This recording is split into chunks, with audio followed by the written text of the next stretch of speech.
아이브 IM. 아이브의 정규 1집 타이틀곡 IM은 2023년 5월을 장악했던 히트곡이죠. 이 노래의 히트가 더욱 놀라웠던 점은 Y2K 감성이나 이지 리스닝을 선호하던 트렌드를 역행하여 화려한 비주얼과 유진이의 짜릿한 고음을 들려주기 때문이었는데요. 오히려 이런 부분들이 흥행의 키워드가 되어 아이브만의 나르시시즘 아이덴티티를 완성시켜주었죠. 하지만 이 노래는 원래 아이브에게 가려던 곡이 아니었다는데요. IM의 작곡가 중 한 명인 엘린 노엘리아는 이 노래가 본래 I Will Be Far Away라는 제목으로 미국의 싱어송라이터인 에이바 맥스에게 갈 예정이었다고 합니다. 그러나 모종의 이유로 무산되고 많은 가수들에게 거절당하다가 아이브가 이 곡에 관심을 가지게 되어 정규 1집의 타이틀곡으로 선정되었다고 하죠. 트렌드를 역행한 스타일의 노래이기에 만일 아이브가 아닌 다른 가수에게 IM이 갔다면 이 정도로 흥행할 수 있었을까 싶긴 합니다. 블랙핑크 마지막처럼.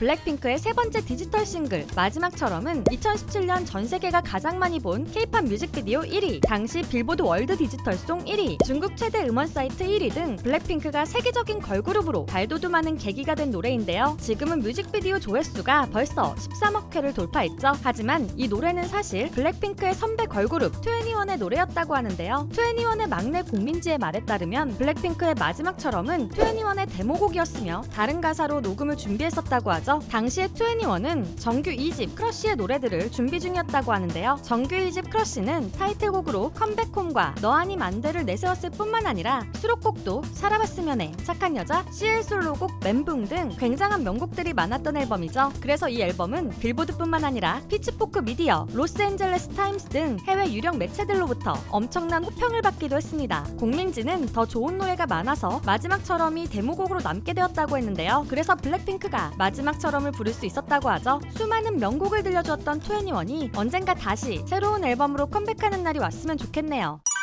아이즈원 라비앙로즈.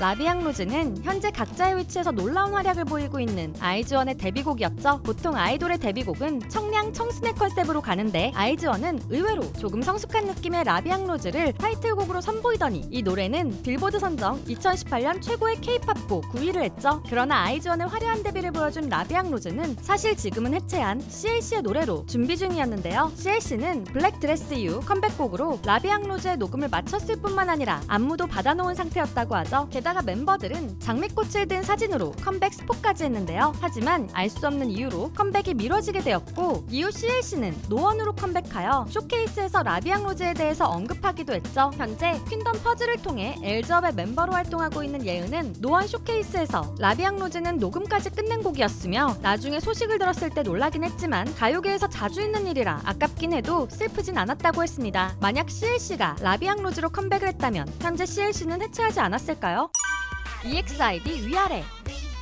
EXID가 한이의 직캠 영상을 시작으로 놀라운 역주행을 선보인 노래 위아래. 2014년 8월에 나온 위아래는 2015년 1월 멜론 월간 차트 1위에 2015년 1월 EXID 최초의 음악방송 1위를 안겨주며 EXID는 데뷔 후 1058일 만에 첫 지상파 음악방송 1위를 하게 되었죠. EXID의 직캠으로 인한 역주행을 본 이후 많은 소속사들은 SNS 마케팅 활용법을 논의하게 되었고 아이돌들은 작은 무대라도 최선을 다하게 되는 또 하나의 계기가 되었는데요. 그러나 이 노래의 원래 주인도 사실 EXID가 아니었다고 하죠. 위아래는 엄청난 인기의 솔로 가수 현아와 에일리가 굉장히 탐내하던 노래이기도 했고 제시는 녹음까지 했었다고 하는데요. EXID는 이들에게 곡을 알려주기 위한 가이드 녹음을 했다고 합니다. 그러나 제시는 위아래가 자신의 스타일이 아니기도 하고 EXID가 너무 잘 불러서 곡을 양보했다고 하는데요. 역시 실력이 준비된 그룹은 어떻게든 기회가 오는 것 같네요.